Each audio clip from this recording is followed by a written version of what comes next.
Welcome to Voices of the Community, which explores critical issues facing Northern California communities. We introduce you to the voices of community thought leaders and changemakers who are working on solutions that face our fellow individual community members, neighborhoods, cities, and our region. This is George Coster, your host. This episode is part of our documentary series, From Bankruptcy to Reinvention, the City of Stockton, California. The documentary series attempts to provide listeners with the insights, points of view, and personal stories from the various voices of changemakers working to reinvent the city of Stockton. The interviews were conducted from August to September 2016, leading up to the election of Mayor Michael Tubbs, who is our central character in the series. The interviews in the documentary series have been edited to fit into our show format. The unedited full interviews will be posted on my website, georgecoster.com, along with each episode of the series. I noticed that the resources that were in the Bay Area for LGBT people were missing here. So I started doing research and trying to encourage people to step up, and no one would. And actually, it was watching Oprah Winfrey's last show. And one of the last lines she said was that you have to own your own destiny. And that was my calling card. That's when I realized rather than complaining, I could do something about it. And so I called on people within the LGBT community, and within months we raised enough money to open our doors. In this episode, we feature the voice of Nicholas Hatten, the founder and executive director of the San Joaquin County Pride Center, as well as the former campaign manager, advisor, and friend to the mayor of the city of Stockton, Michael Tubbs.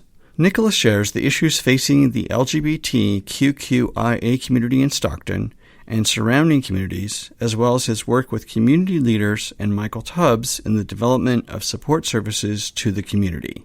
George Coster here from Voices of the Community. I'm here with Nicholas Hatten, the Executive Director of the San Joaquin Pride Center. And Nicholas, welcome to Voices of the Community. Thank you. I was hoping you could start off by sharing with the audience your background in the community and working in Stockton. I know you're a longtime friend of Michael Tubbs and have been a community organizer here in Stockton. So when did it start? Why did you get engaged? Sure. So I was born and raised in Stockton. Like many individuals, I felt that I had to leave in order to make something of myself. And so at 23, I moved to the Bay Area. I lived out there for 13 years and loved it. One of my experiences was volunteering for a congressional candidate, Jerry McNerney. And he was the underdog. No one expected him or us to go far. We ended up winning our primary. And he asked me to stay on as his full-time fundraiser. So that was my entryway into civic engagement. And when he won, I found myself often traveling to Stockton because San Joaquin County was half of his district. And I was the only person on his team who had a background in the Valley. And so I discovered or rediscovered my hometown through that work. And after a few years of working with Jerry, I wanted to come back. I realized that while the Bay Area is great and the community is thriving and progressive voices are being heard, I could make a much bigger difference in San Joaquin County, in my hometown. And so I moved back, and here I am. And then what led you to the creation of the San Joaquin Pride Center? Yeah, I often say naivety is one of my strongest assets. I didn't know what I was doing. All I knew is that there were people who had rallied against Prop 8. And despite their best efforts, I think in San Joaquin County, it was something like 54% that voted in favor of ending gay marriage. And so I just called on those people that I had seen in action while I was working for Congressman McNerney and asked them to be a part of my coalition. Was the larger community receptive? I think there was some hesitance. We had just elected Susan Eggman into city council. And so while I knew that things were changing, I still didn't see that there was a big enough change to serve the LGBT community in the way it needed to be. And so, I called on people like Susan who had the political influences to raise the money, but it was really the LGBT community coming together, not the larger community. So what became the mission of the Pride Center? So initially the mission was just having a safe space. and we thought that the community would come and be served in our four walls. We quickly realized that wasn't the case, and that what our primary responsibility is to influence our community to shift their perception of LGBT people and create their own safe spaces. I can't raise enough money to have a Pride Center in Lodi, in Tracy, and Ripon, where it's needed even more so than in Stockton. Stockton is like the urban hub, very progressive, democratic population, but it's cities like Escalon, cities like Ripon, where we hear of isolation, where it's really needed, and the conservative values, the agriculture values of this area still reign, and so we reached out to school districts, we've reached out to churches in those cities, and we found individuals who are supportive of the LGBT community, and we just work with them to encourage further acceptance. One of the first school districts that we did a sensitivity training at was in Linden. Now, if I were to go to Linden School Board, I probably would get laughed out of the room. But educators get it, and educators understand, that you need a safe space for everybody in order for children's education to thrive. And so we've been welcome and really successful in building those coalitions. If you would, for a moment, provide an overview of the kinds of programs that you provide. There's obviously the safe space. There's the outreach into the community. So I will give you a perfect example of where there isn't support. And that's, in the institutions and the government agencies. Our county mental health, usually when you have a Pride Center, the county will be supportive and collaborate and fund. That doesn't happen in San Joaquin County. The money that's actually earmarked for supporting the LGBT community gets misdirected to other organizations that don't have the capacity to provide the support. And so those are the fights that we're still today having to fight. But we do what we can with the limited funds that we have. And so we provide clinician referrals. We provide legal referrals in partnership with California Rural Legal Assistance. We provide sensitivity training with the school districts, and we have a youth empowerment program. But that is funded primarily by, again, LGBT, private monies. It's not the money that you would think we would get, because there's still this stigma, towards the LGBT community. There's still hurdles that we have to fight in order to get the services that our state legally is saying that need to be provided. Is there a drive within your organization and the community at large to try to secure more government foundational funding to execute your mission and the requirements? Definitely, and we have been engaging in negotiations with the state public health, and we're on the eve of getting funding, substantial funding from the state, and Michael Tubbs, was very helpful in us securing that. We had a tour with officials here at the Pride Center, and I had a bunch of people lined up to speak, and at the last minute I was like, there's something missing, and I called Michael that morning and said, could you be here at 1 p.m.? And he changed his schedule and was here and spoke on the need to support our community. And it can be tough sometimes for African American community leaders to stick their neck out and be supportive of the LGBT community. And if you look at some of the ugliness on social media towards Michael, there's always this tinge of homophobia, and I think it's because he's willing to stick his neck out and be supportive. And so we're doing things like that. We're also using the LCAP process through our school districts for school funding, and we've been very successful. We were able to get Stockton Unified to earmark $100,000 for LGBT sensitivity training. The first school district in the state of California, by the way, to put specific LGBT language in their LCAP. More progressive than San Francisco, more progressive than Los Angeles. I'm very proud of that. And that was our lobbying, working with parents, working with students, and going to the school board, going to the committee meetings, and making the argument that we need to fund, sensitivity training for our educators.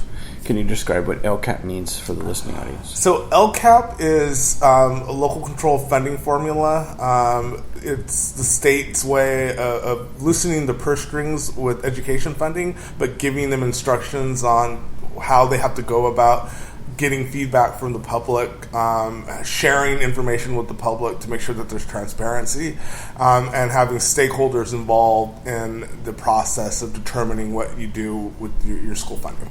You're listening to Voices of the Community, which explores critical issues facing Northern California communities. This is George Coster, your host, and if you're just joining us, in this episode we are discussing the reinvention of the city of Stockton, California. We're speaking to Nicholas Hatten, the Executive Director of the San Joaquin Pride Center, who is sharing his experience in working to educate the public and local government in tolerance and respect for all people within the LGBTQIA community. Let's turn back to Michael for a second. You've been a longtime friend and ally. Do you mind sharing with the audience a little bit about how he and you came together to do the city council run? Sure. It's funny. I laugh because when I first started getting involved in politics, I was the young guy. And when you say that I've been friends with Michael for a long time, well, I guess for a kid like him, I have. But I've known Michael, for going on 5 years now, and it started. Tama Brisbane, who I hadn't met yet, suggested that Michael and I meet when he was considering running for city council, and so I just got an email out of nowhere saying, "Hey, I'm going to school in Stanford, and I want to talk to you about running for city council." I was like, "Who is this snot-nosed kid?" But I soon learned that this guy was going to be a change maker, and I supported him from the very beginning. You spoke about him showing up and speaking, which says a lot because, as you know quite well, no real change comes until you can actually engage government leaders as well as community leaders to change policy, secure funding, and of course, execute. Did he also help in any of your fundraising work or any of your outreach work with the Pride Center? So Michael's been supportive from the very beginning, and as we were running his campaign, we were putting on our very first Pride Festival in Stockton, and now this is our year 5. And so he's attended our fundraiser. He's allowed me the flexibility to grow this organization as we were growing his campaign. He speaks at our Youth Empowerment Summit every year, and the kids just look forward to it. It's such a powerful and dynamic public speaker, and to have him come and get there, he sat on the ground with these kids on their level and talked to them, about the importance of education and the importance of community. I think has been extremely helpful. And every year, our kids say, "Hey, is Michael Tubbs coming? Is Michael Tubbs coming?" So we always have to invite him back. He has been a huge champion on the city council. His first year in office, they passed a resolution calling for the support of the LGBT community, and we're very proud of that. Just probably a few years prior, even with Assemblymember Eggman on the council, we probably it would have been tough to get something like that passed. And Michael was very on hands with that. And then he's been there, when things have been tough.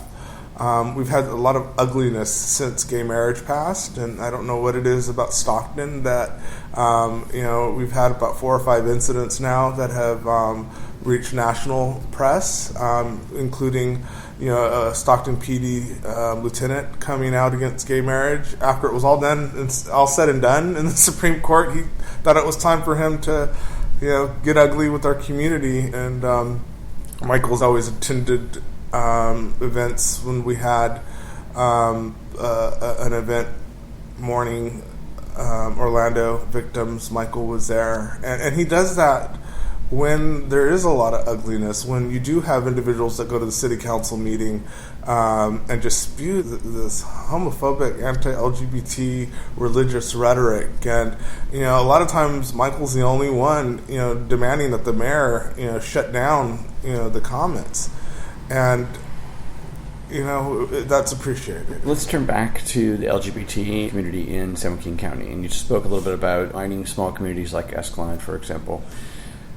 Could you describe to the listening audience some of the issues that are faced by the LGBT community? And an example of that is in my conversation with Michael. He stated that 50% of LGBT members in the community are homeless. Obviously, these are teens that leave the house or pushed out of the house, but describe who the center serves. What are the issues that are faced by LGBTQ community members here in San Joaquin? So we talk a lot about intersection and the fact that the challenges that Michael is facing and the youth that he's working with are the same youth that I'm trying to help, and that fathers and family are trying to help.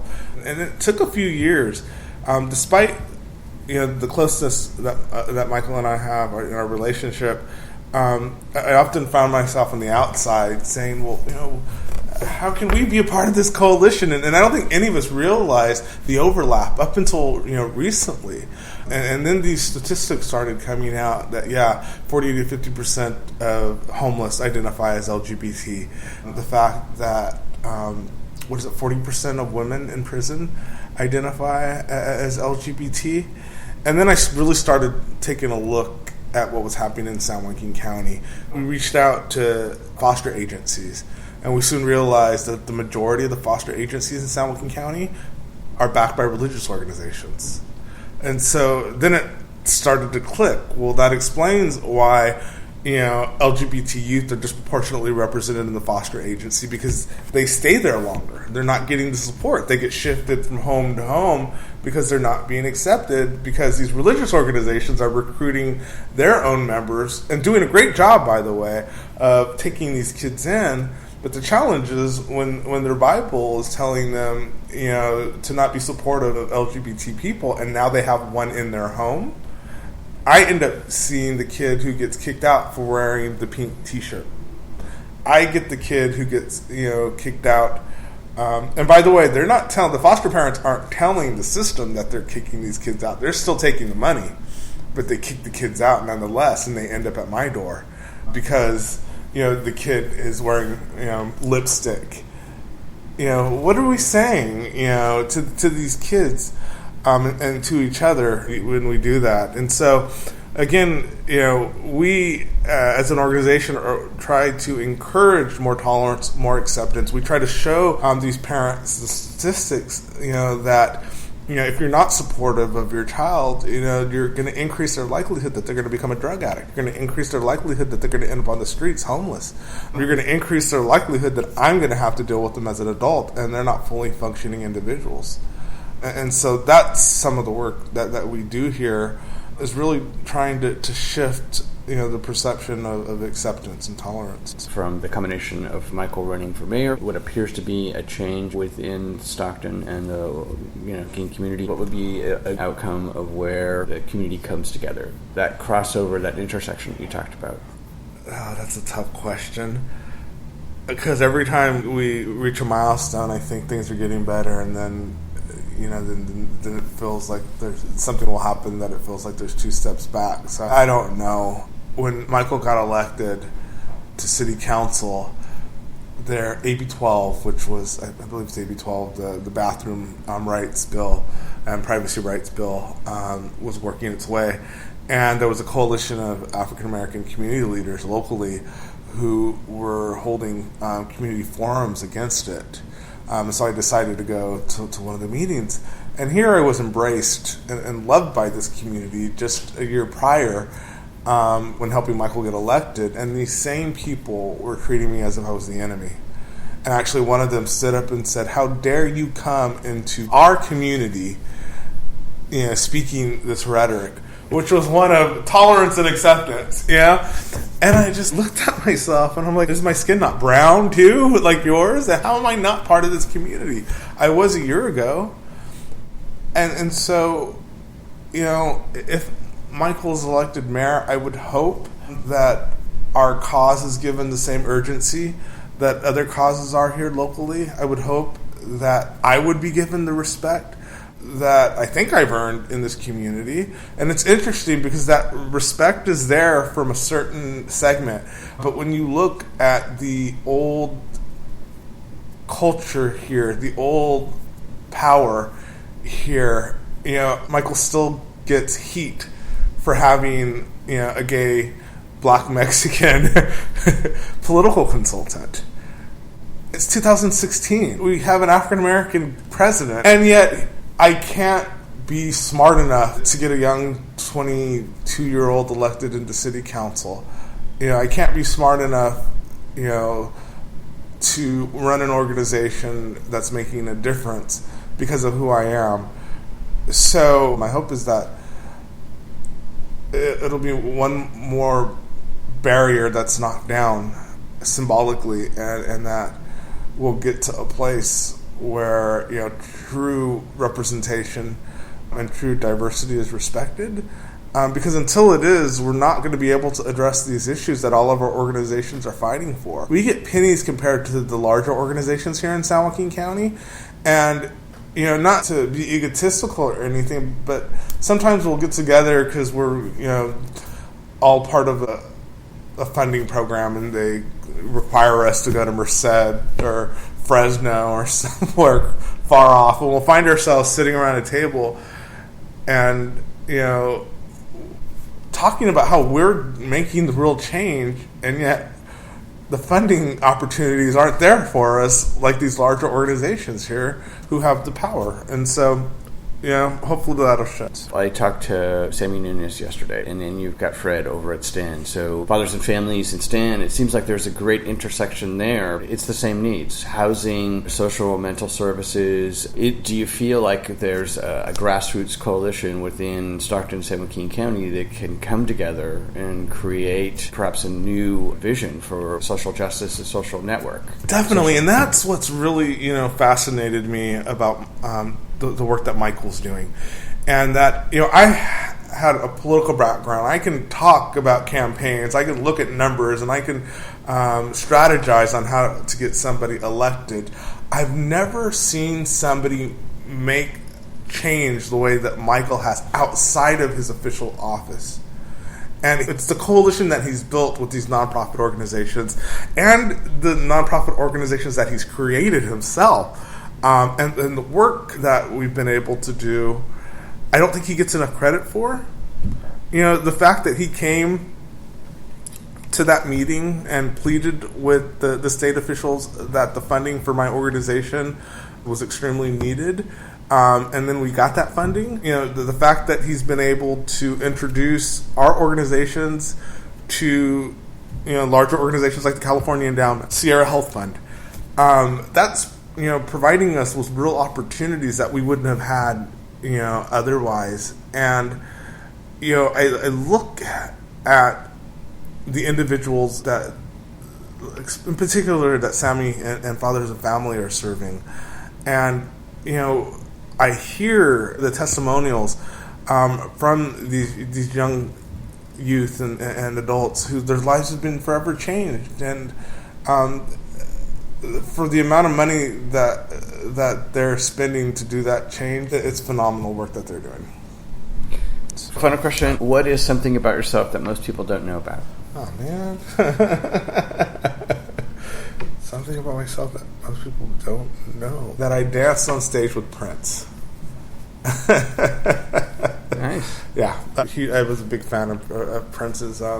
My whole life, I feel like he's been an influence on me, and we happened to go to a concert in the Bay Area, and Marva King was his backup singer at that time during that tour, and he said, "Find a freaky guy to freak with," and she points directly at me. Yeah. So you were able to be the freaky guy to freak with on stage with Prince and his group. Yeah. That's gonna be when I die. That's the one thing that's gonna my proudest moment. Here I am making change in Stockton, but my proudest moment was dancing on stage with Prince. Yeah, and I wouldn't have it any other way. Thank you, Nicholas. Thank you. That's it for this episode of Voices of the Community. You've been listening to Nicholas Hatten, Executive Director of the San Joaquin Pride Center, regarding his and his team's work to reinvent the city of Stockton and surrounding communities. Voices of the Community is a labor of love.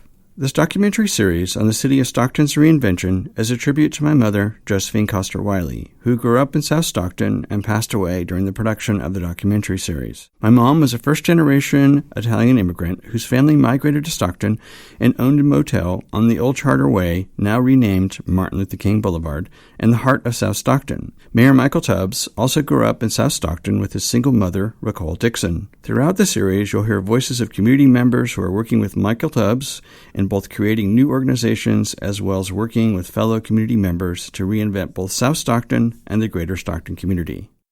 I want to thank my associate producers, Eric Estrada and Nick McClinton, as well as advising producer, Malcolm Cecil. Please go to georgecoster.com to check out our next episode of From Bankruptcy to Reinvention, the City of Stockton, California documentary series, as well as our archived past shows, which feature community voices working on solutions to critical issues facing Northern California communities. Please rate us on iTunes or wherever you get your podcast and share the story with your friends. Follow us on Twitter @GeorgeCoster and email us at george@georgecoster.com. I'm George Coster in San Francisco, and thank you for listening.